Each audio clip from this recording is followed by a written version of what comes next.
And so that conversation, what we're going to do, what we hope to do is talk about behavior change marketing and what that means.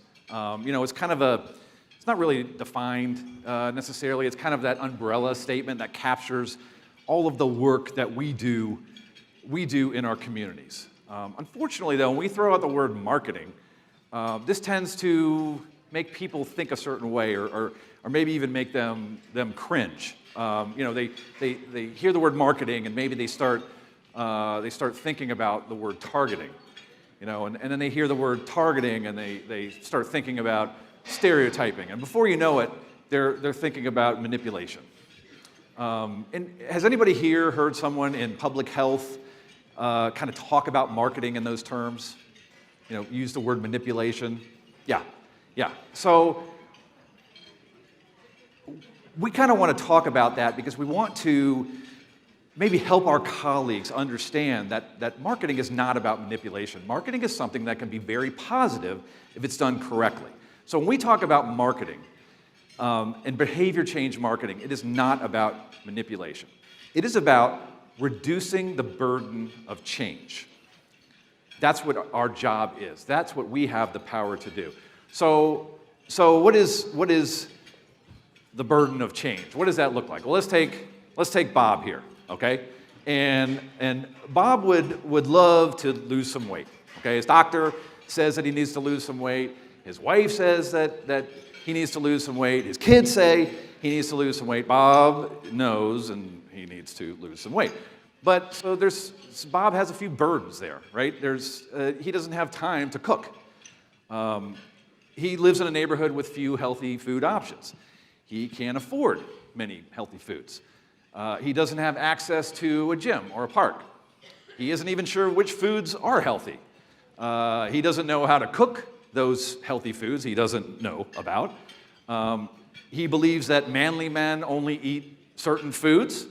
So, like quinoa is out of the picture. Bob also drinks and eats fried foods with his friends. So, Bob has got a ton of burdens. On the left-hand side there, we have what we call physical burdens. And on the right, we have the psychological burdens. So, Bob knows that he needs to be healthier. He is fully aware of this. But what he's dealing with are all of these burdens that are keeping him from doing that. So it is our job to reduce this burden for Bob and for others like Bob. So, what is that? What are the burdens of change? Well, there's those physical burdens. So, cost. Can I afford it? Environment. Does my environment make it possible? Access. Where can I get it? Is it safe? Is this a safe activity for me to do? Am I physically able to do it? Then there's a psychological burden side, the knowledge, and that's usually where public health falls, right? Is it something we should do? But there's much more than just knowledge when it comes to psychological burden. There's the skill. How do I do it? There's relevance. Why should someone like me do it? Can someone like me do it? Are there people like me who do it? And can I see myself doing it? So the behavior change we're hoping to cause comes from reducing either the physical or the psychological burdens of change. Now, a lot of times we focus on the physical part. This conversation today, we want to talk about the psychological burdens of change. So let's take a few case studies. Let's see our friend Alex here, okay? She is your alternative youth, kind of emo goth, and she smokes cigarettes. Mainly because this is the activity that takes place with her group of friends. Okay? Now, her health counselor is going to say to her, hey, you shouldn't smoke cigarettes because you're going to get cancer. Okay? Well, and she realizes this. However, the psychological burden to her is, well, if I decrease that activity, I might not feel as comfortable with my group of friends, which is more important to me. That's a psychological burden to her. And she's going to weigh that when it comes to, well, what's the risk of me getting cancer, or might I possibly be ostracized by the group that means more to me and I want to hang out with. Let's take another look here. This is a wonderful abuela. And abuela loves her family. Her family is extremely important to her. And as she grew up, food and the presence of it and the presentation of it is very important to her. It's the food and the mealtime to her means respect for her family. And she loves her family. And so at dinner time in her house, when she sits down with her daughter, who lives with her, and her granddaughters who live with her, she makes sure that her grandchildren clean their plate. And when they clean their plate, she's right there with seconds. And so now the problem is she's been told by her doctor, hey, you need to eat less. And your family would be healthier if they ate less. Well, for her, this is a genuine burden, because for her, this outweighs what she's been taught her entire life, which is a big part of her culture, and that is, there's nothing more important and respectful to family than the clean plate club. This is a burden for her when she weighs, how does she reconcile what she's hearing about that she needs to do to be healthier when it comes to what she has always been taught as a big, important part of her culture. All right, now let's take a look here at Chuck. He loves going to truck shows, hanging out with his friends at the bar. Now, Chuck has been told by his wife, hey, you need to be more physically active. Okay, the indention on the sofa in the home is very well indented. Or outside the home. Yeah, or apparently the lazy boy that's in the backyard. Either or, they're both very well conditioned to Chuck's rear end. His kids tell him he needs to get more physically active. However, Chuck doesn't see any of his friends performing this activity. In fact, that doesn't make any sense to him. No one like him in his community goes to the gym to work out. That's not something that him and his friends do. It just feels weird. That's not what they do. So is he supposed to go for walks with his friends and they hold hands? No. So in all three of these cases, these people know about health. We've taught them. They know this. But it doesn't matter because they have significant psychological burdens to overcome before they can perform those behaviors that feel unnatural to them. Those burdens are strong. But we can overcome those burdens. We can do that. That's our job. That's why we're here. We just need to make them, instead of telling them what they need to do, we need to make them feel more like the activities that they would perform are part of their culture. So we can't do that by the way we typically do, by making every ad or photo that we put out there look like a stock photo. These are the healthiest people on earth. They are super healthy, right? They are, and it's natural for us to take, pictures and put it out there of healthy people, but this doesn't speak to any of those three cases that we just analyzed.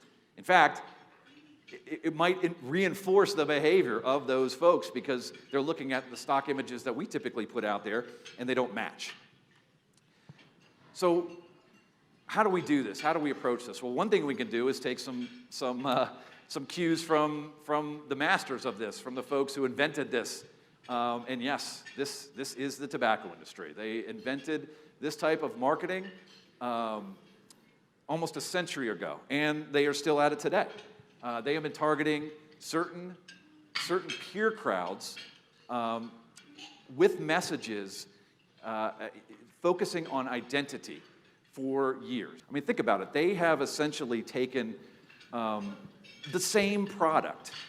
It's almost an identical product and spent millions and millions repackaging that product to put it in a brand that matches a particular group.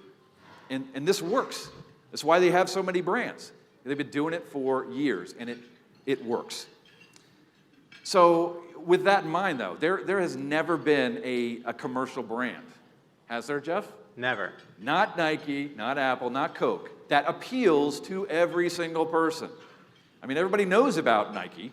Everybody knows about Apple, but it doesn't mean you follow that brand or are a user of that. So if they can't do it with $1 billion, why do we think we can do it with, say, like 30 grand? It's tough. It's tough. Would you agree, Jeff? Agreed, and I think a lot of people get confused on that awareness piece. You know, we think, oh, we want everyone to know about us just like everyone knows about McDonald's, just like everyone knows about Apple. But like you said, you know, there's just as many people who hate Apple as people who love it. Just knowing about a campaign doesn't mean you're reaching them. And a lot of times, even in media and public health, when we air our ads, we talk about like, oh, this campaign reaches 90% of the state. That doesn't mean that it speaks to 90% of the state or that it motivates 90% of the state. That's just how many people you paid to reach.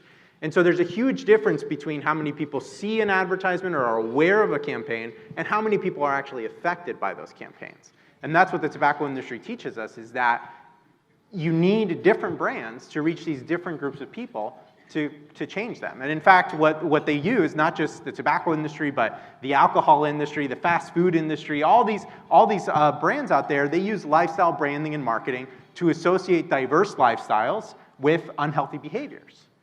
And every time that they do this, what it does is it increases the burden of change. And so when Marlboro has spent nearly a century associating country lifestyles with chew and smoking, Copenhagen and all that have done that, they may have serious restrictions today on marketing, but where is our challenge to that association? What campaign is out there that has challenged the association between being a manly, rural country person and chewing tobacco or smoking Marlboro cigarettes? Usually what we see in those campaigns are mainstream people who don't look like the people who are actually using the product. So when we talk about segmentation and targeting, these are usually not words that kind of make us feel great. It feels like manipulation. But what we're really talking about is we're talking about health equity. We're talking about showing people who are at the highest risk of different behaviors how being healthy fits into their lifestyle, so we can make sure everyone becomes healthier. And we can't do that if we pretend that everyone is the same, right? If we pretend that everyone can be reached with the same message. Now, while we debate this and while we decide who our campaign's going to reach, the commercial world isn't slowing down. The commercial world is continuing to do the same thing with new populations. Let me give you an example. Sometimes you wanna go where everybody knows your name, and they're always glad you came. You wanna be where you can see our troubles are all the same. You wanna be where everybody knows your name. You wanna go where people know people are all the same. You wanna go where everybody knows your name.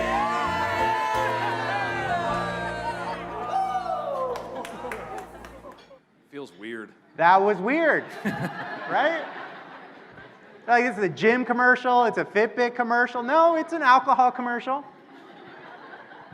This is the power of marketing, though. This is the power of marketing to do evil, let's say, all right?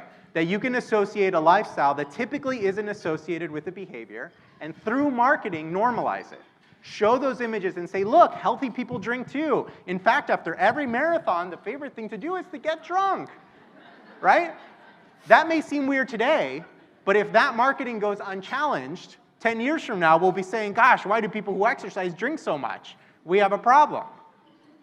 Now, the thing is that is how, when you talk about good social change marketing, it should make you feel weird. And what we have to do is figure out, how do we do that for health? How do we do something just as weird by associating a cowboy with being tobacco-free or being chew-free? Or how do we associate an alternative kid with standing up against tobacco? It's going to look weird, it's going to feel weird at first, but that's the whole point of marketing. Because if all we do with marketing is reinforce existing norms, then we're not changing anything, right? So the psychological burdens can be removed by creating new associations between identities and behaviors. Okay, so we have to go out there and we have to say, who are the people that continue to be at risk, and how do we associate them with the behavior that we want to associate with? But too often, we're just reinforcing norms. So even today, in different health issues, we continue to do the same thing that we've been doing for decades, which is reinforcing the idea that mainstream people are healthy. Let me give you an example. Sometimes it feels like I'm the only one who doesn't smoke weed. Turns out, I'm not alone.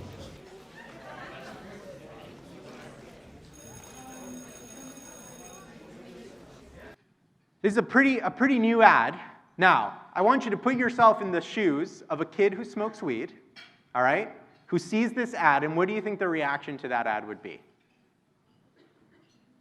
Of course, you guys don't smoke weed, you're dorks. Right? That ad doesn't challenge any group that is currently at high risk of marijuana use. It just perpetuates the norm that the good kids don't use drugs. And that increases the burdens of change for the teens who within their group are associating being cool with using a substance. So we can't change these norms if we don't challenge what it looks like, what it means to be a person in each of these groups. Reinforcing those current images of living healthy can actually increase the psychological burden for those who are different. If I'm growing up and I'm alternative, or I'm hip-hop, or I'm country, and all I see is a prevention message and another prevention and another one, reinforcing the idea that mainstream teenagers don't use, it almost reinforces the idea that health isn't for me, that people like me aren't allowed to live healthy, that people like me don't live healthy. Right? We're not challenging any of this. We're saying you pretty much have to change your entire identity to be a healthy person.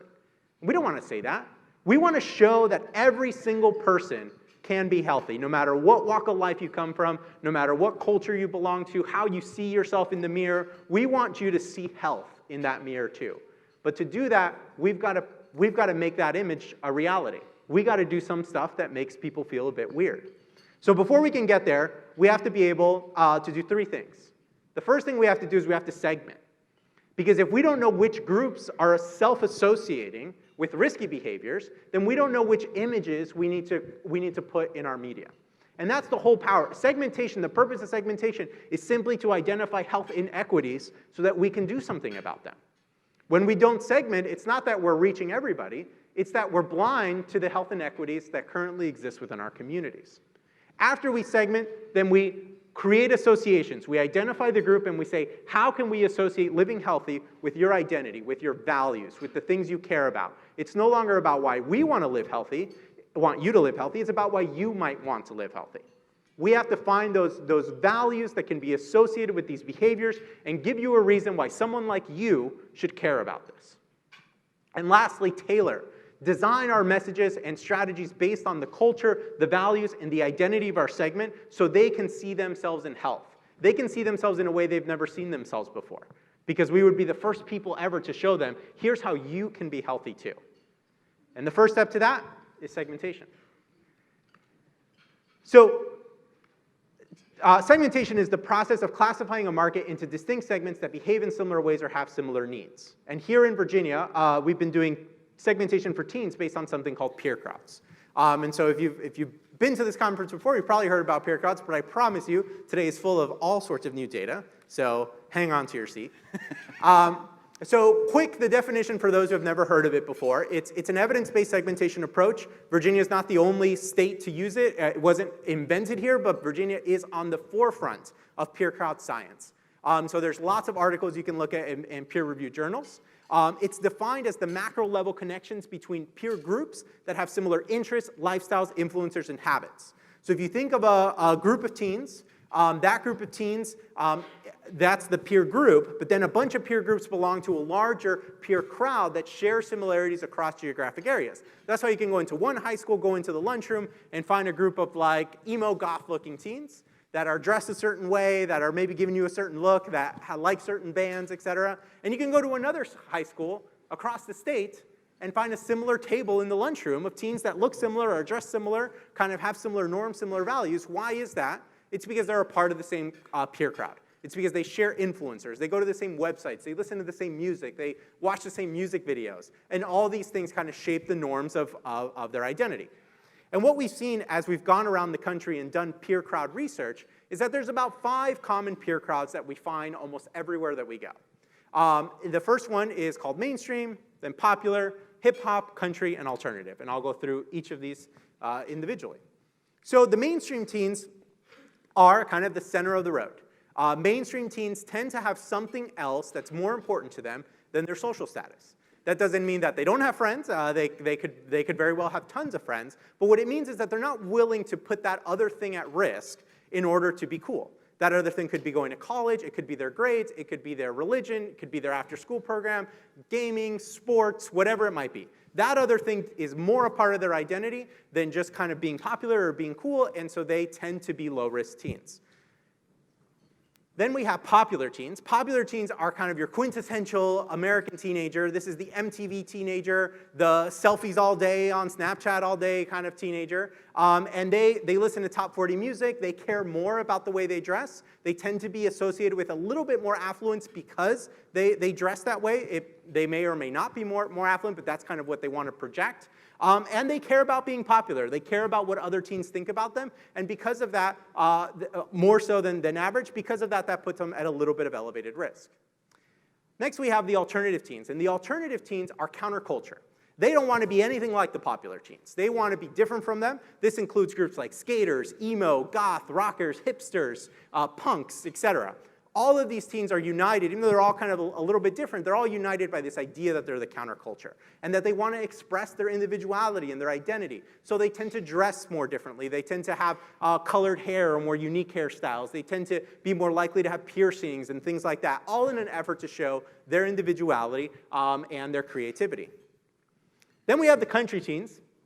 Country teens are all American. They tend to be more patriotic. They tend to spend more time outdoors. They like to go hunting, go mudding, go on their four-wheelers, go to truck shows, etc. And they're really they're traditionalists for teens. So when we look at kind of pass-me-down culture, country teens are the ones most likely to adopt the same norms as their parents compared to the other peer crowds. And lastly, we have hip-hop teens. And hip-hop teens are united by this idea of overcoming a struggle, that there have been obstacles that have been put in their way throughout their life, and their job is to prove that they can overcome them. And so you're going to see them with more bravado, more showing off more, because they want to show that they can endure these things that are in their way. They care about the way they dress and showing that success that they want to achieve in their life.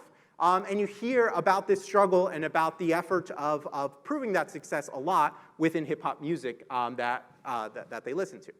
Now, while it's fun to talk about, oh, these are different groups, and what group does my kid belong to, or all these questions that might pop into your head, the reason this is important from a marketing perspective is because good segmentation acts like a prism, where it separates the clear and distinct values that we can use in our messaging.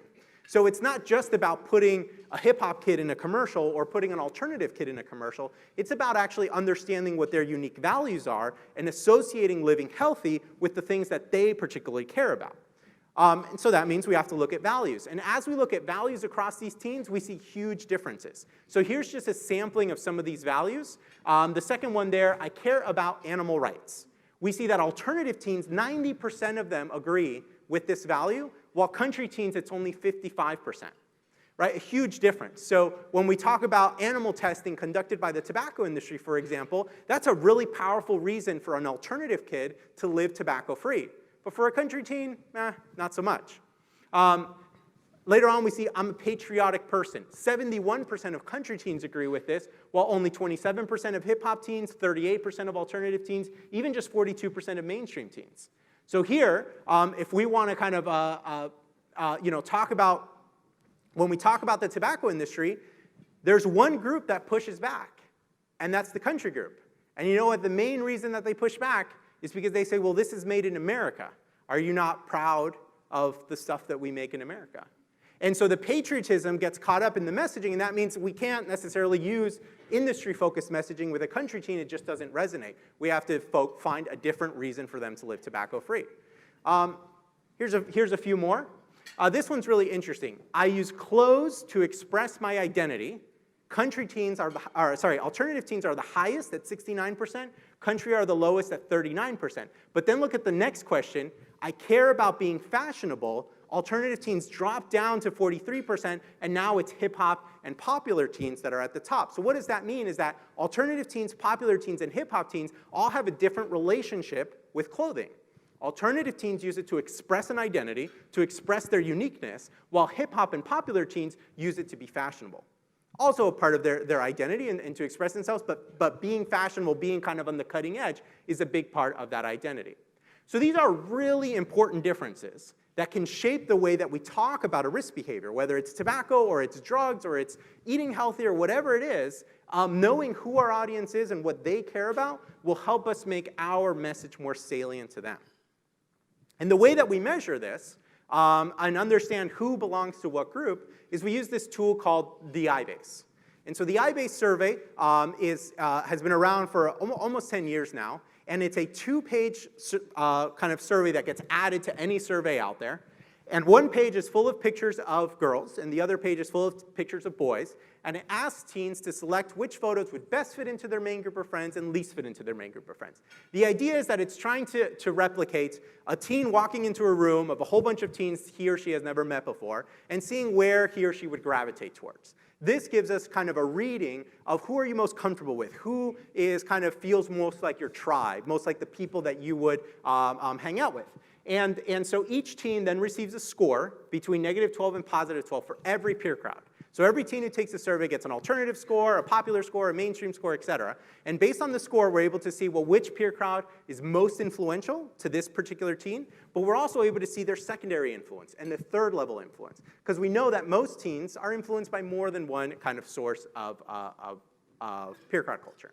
Now, the reason this is so important to us is using this proprietary method that Rescue has developed is because teens don't agree on what to call themselves. But they do agree on who they hang out with and who they don't. There are plenty of studies or methods out there using words. And I should point out, country, alt, hip-hop, the kids themselves don't call themselves that. We don't ask them that. We use those words so we can have a discussion, so we can have a presentation. And the values, when you talk about that, so the previous slide we were looking at, we're looking at values, right? Let's say you are trying to hold some focus groups with youth, or anybody for that matter, and you are bringing them in just based on demographics. Like, let's say you're a particular age and from a particular area, whatever. And you actually do a good job bringing them in, and so you got folks from all 5 of those peer crowds represented. And if you actually listen to what they say in there, you're going to have all of these values showered at you, and if you try and apply them, you're essentially going to try and create one message that fits with all of them. And that message is going to suck because it's not going to appeal to any of them. You're going to be challenging different values, and this is unfortunately what typically happens in public health. Usually campaigns that get created like that end up reaching the very center of teen subculture, and that is either mainstream or popular, and as we'll see, those are the ones that are at least risk for performing unhealthy behaviors. We, for the second time now, have been able to get this implemented within the Virginia Youth Survey. We were able to do it in 15, and with our friends, help from our friends with the Virginia Department of Health, again, like our patron. Yes, give yourself a hand. Yeah, can we give a round for that, because adding something to that survey is no small feat. It's essentially our YRBS equivalent, 83 high schools, over 3,000 youth. Here are the differences between 15 and 17. So this stuff has not been released yet. So cigarette use, and this is 30-day. So this is for the entire population of high school youth. So down to 5.9%. That's right. Cigars, down to 5.9 also. Smokeless, down over a point. Now this one I almost cannot believe. That's right. That's right. So good work is already being done. Obviously, a lot more to do, and that it's at this point double cigarettes. And any tobacco, that's phenomenal. Seriously, you work in Virginia, like, give yourself a hand. So that's a significant drop. So what do we say in terms of now the peer crowd? So this is now we're getting back to the 5 peer crowds that we've identified. And here are the primary influence in green there. This means this is their an individual's main influence and peer crowd they belong to, if you will. And then the gray is any influence, because youth are not just beholden to one particular group. They will, in a lot of cases, have numerous groups that they are gathering influence from. And as we'll see, and we've seen this in 15, the hip-hop crowd has grown a bit, and country too, but preppy or popular and mainstream are still the largest there. So here's some of the prevalence figures by peer crowd, and I'll just break this down. So there's 2 behaviors on each slide. Across the bottom are the peer crowds. At the top there for the behavior, that's so currently used tobacco, that's 14.9%. That's for the entire population. And then there's the breakdown of the different peer crowds. If it's in, what I'll call that, is that fuchsia, pink? Sure. All right. Yeah. You're better with Magenta? color. Magenta, all right, if it's a magenta, then they are significantly higher at risk. If it is the Green. if it's green, then they are significantly lower at risk. And so this is where the knowledge and breakdown of these peer crowds are very important. I mean, just generally, mainstream we saw is nearly 2/3 of the state, but their prevalence rate is almost non-existent. So any campaign that's created in a general sense usually ends up in this group, and thus is preaching to the choir and is not actually changing the behavior or reducing the burdens of those teens that we need to reach. In this particular case, hip-hop for all use, but if you break that down even further, it's the alternative crowd that is still using cigarettes at more than twice the risk. When we look at cigars, it flips to hip-hop, again, almost twice the risk. Smokeless tobacco, as we probably could have guessed, and is in line with 2015. The country peer crowd stands out, and again, I'll point out mainstream, and that because we kind of say, well, hey, it's worthwhile to, or youth who live in rural areas are part of the country peer crowd. Geography really doesn't have anything to do with it. I mean, there are plenty of rural youth that are in the country peer crowd. However, you don't have to be a rural youth to be country, and not all country youth live in rural areas. So it is not just about where they live. As we see, it's much more targeted than that, because you could have a rural mainstream youth, and they are not using chew. In fact, you'd maybe get a prize if you could find one.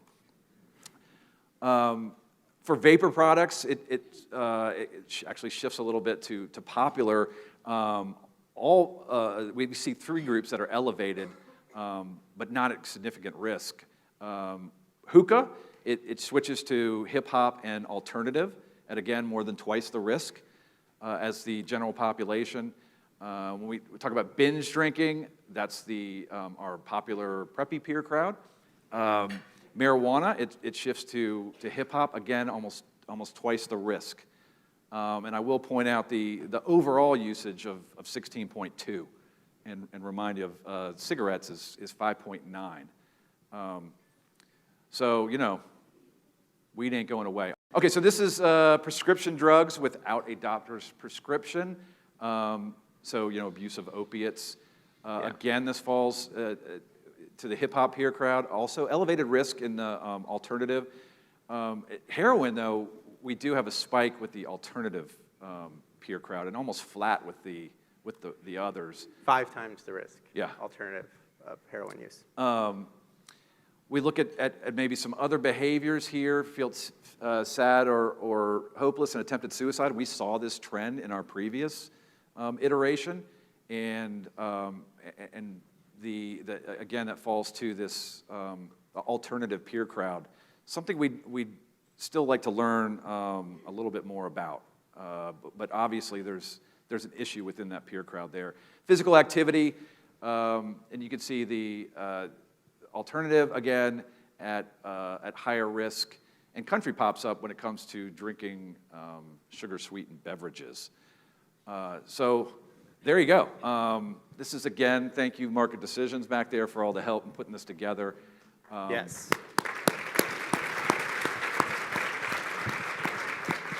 Yeah, you guys are the first to see any of this. Literally, it was 5, 6 p.m. on Friday when they were sending over the final analysis. So look out for more official public announcements in the near future. So where to go from here? Right? Yeah, so I think one piece that, when we talk about peer crowds that often is a little bit confusing, it's like, we imagine an extremely alternative kid, we imagine an extremely hip-hop kid, and we think about our schools and we're like, well, I don't see that many kids who look like that. I don't see that many, I see a lot of kids who look like the mainstream, the popular kids, et cetera. And what we know is that there's a lot of shared influence. And so just because a kid is influenced by alternative, it doesn't mean that they look all the way emo. It just means that they are listening to those bands, they're sometimes hanging out with those groups, they're going to those websites, et cetera. And so a good way to think about peer crowds is more so to think about it like an ocean. Okay, this is the ocean of teen culture.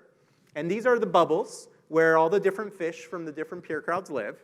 So we have popular there in the center, and mainstream's also in the center. Off to one side, we have hip-hop and alternative, and off to the other side, we have country. Now, this is how many people, this is their main group, okay? That's the percentages that you're seeing there, and that's reflected by the size of the bubbles. But when you throw in the any influence, it means anyone who got a positive score within that peer crowd, you start to see the overlapping influence, right? So there's a bunch of kids who are hip-hop and popular, mainstream and popular, et cetera. And then there's a bunch of kids who are mainstream and country, or mainstream and alternative. And then there's lots of kids who are hip-hop and popular, and maybe there's hip-hop and popular and mainstream. Those are there too. And then you have country, and then you have alternative. And these bubbles also are representative of the wider reach of each of these peer crowds. Now, what does this mean? It means that there is no such thing as only reaching one teen and not reaching everybody else. Even when we talk about segmentation, we're not talking about exclusion. What we're talking about is where in that ocean is your message going to land? Is your message going to land in the purple area? Is your message going to land in the blue area or the orange area? And you decide where your message lands based on who's in your message, what it looks like, what it sounds like, and where you air it, where you put up the poster or the commercial or whatever it is.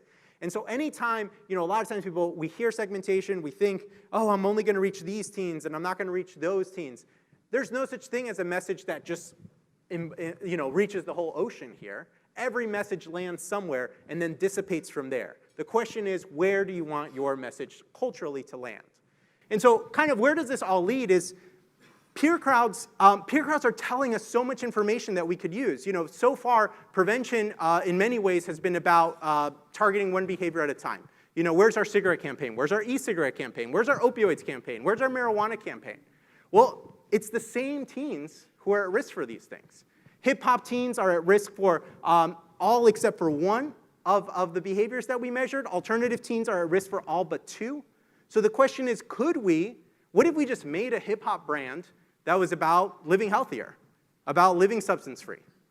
Could we attack multiple issues at the same time by addressing some of the reasons why these teens are at risk to begin with?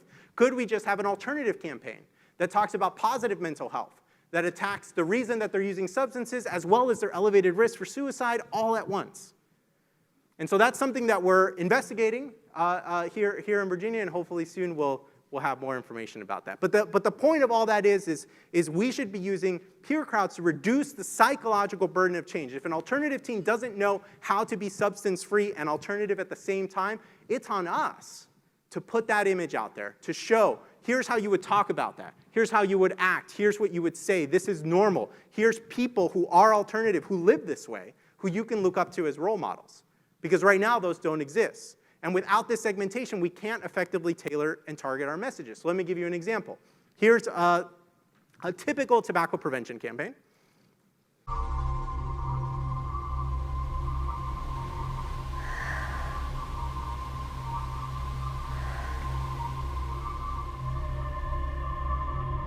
Are people talking about your smoker's breath?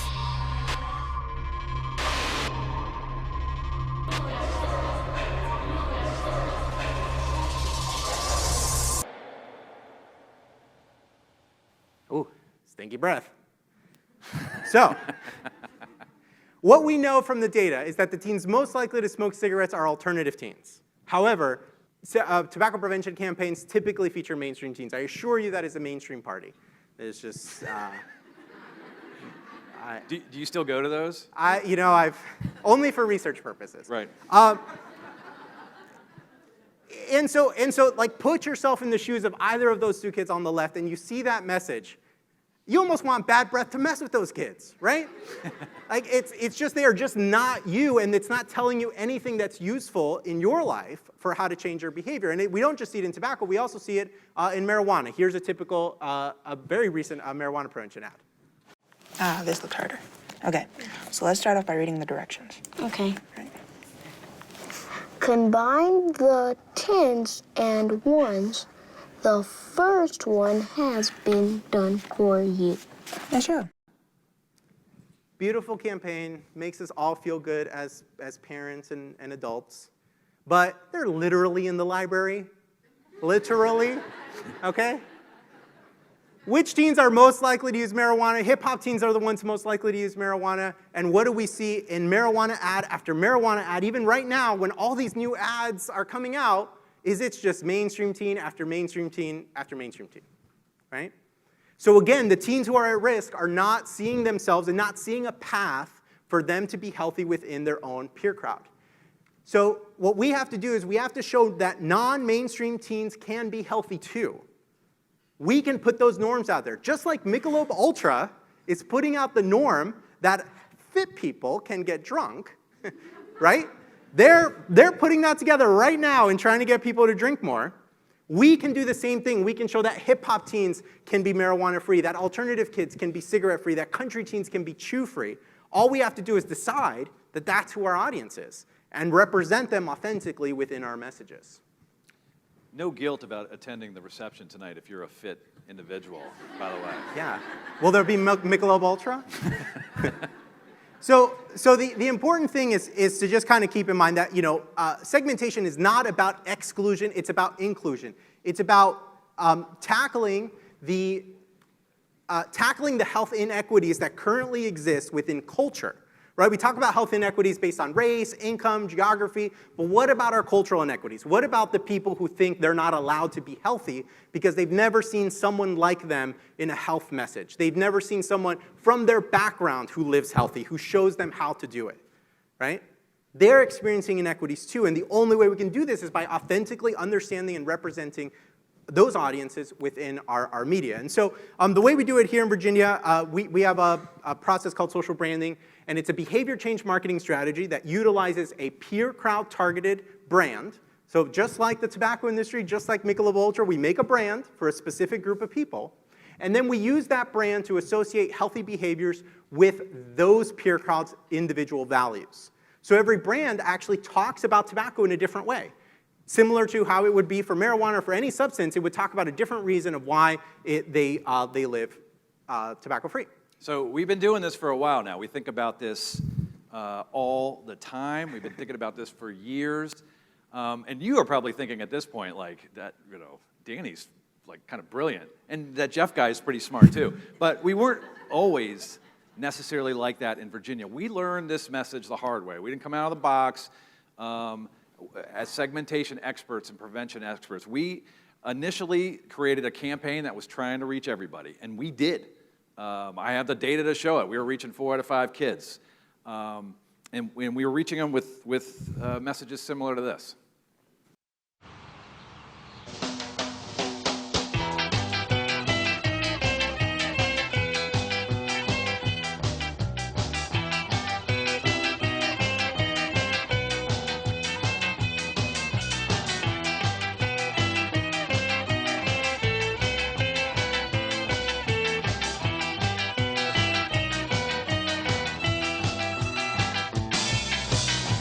Isn't smoking just as disgusting?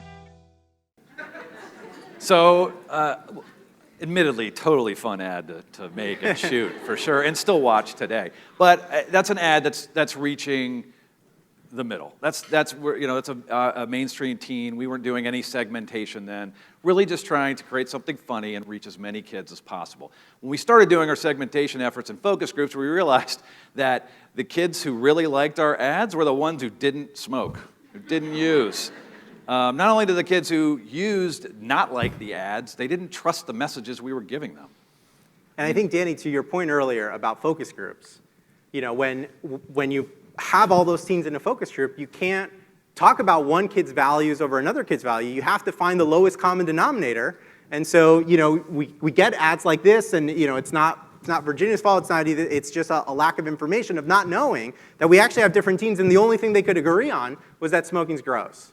Right? That was the only thing. We couldn't get any deeper because a deeper value for one kid was a different value than another kid. So it's like you can't go further than that lowest common denominator when you're trying to please everyone, essentially. Well, what we realized collectively in those groups, we first split them. We had the smokers or the intenders, and then the non-smokers, because we wanted to see their how the differences in those two particular groups.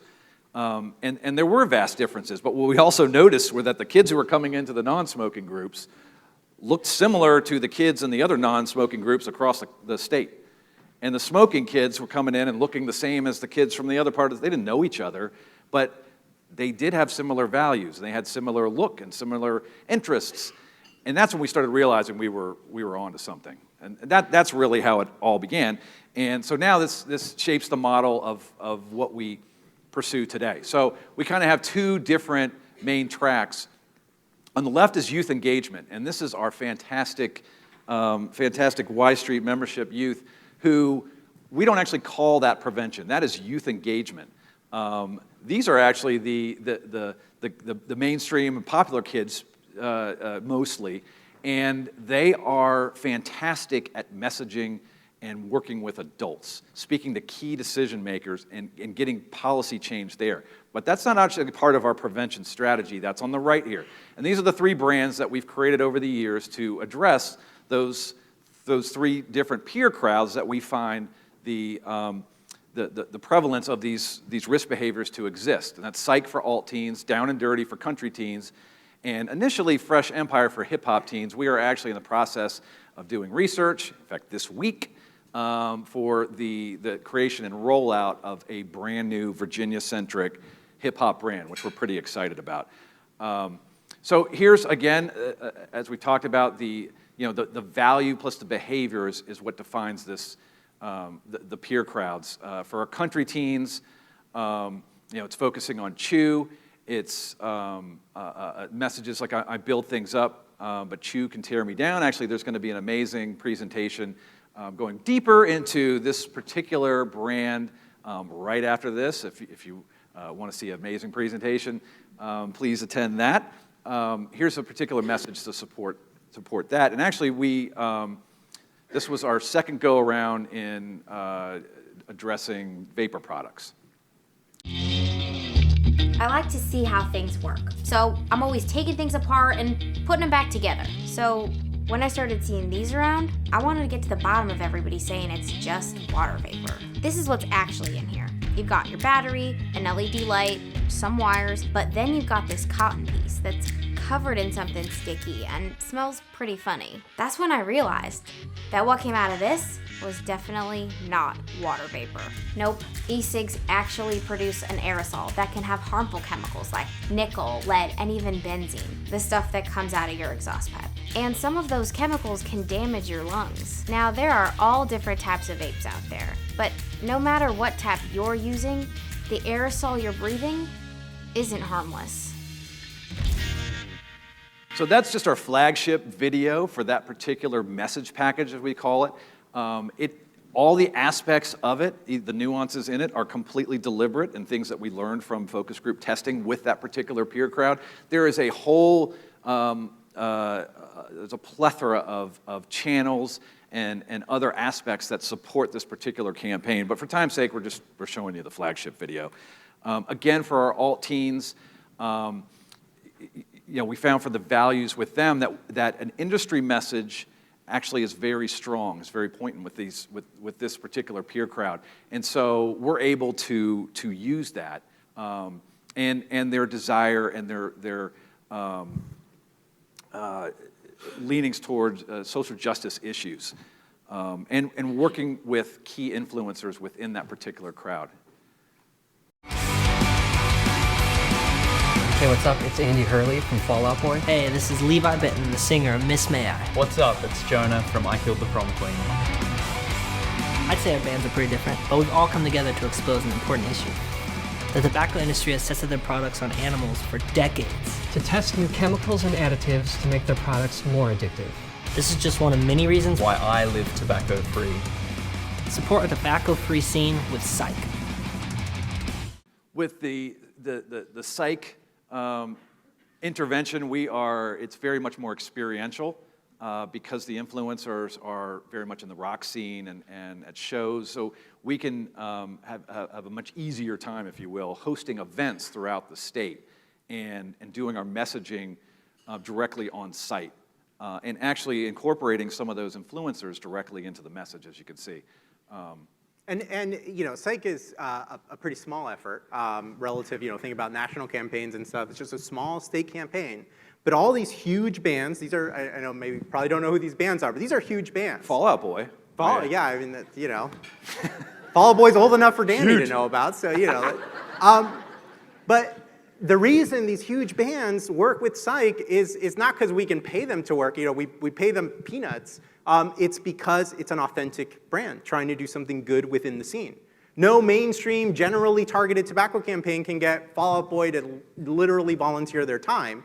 But Psych can, because Psych works with all these bands, is authentic, is a part of the culture, and is just trying to do something good within the culture. And so there's almost no risk for them to associate themselves with something so authentic.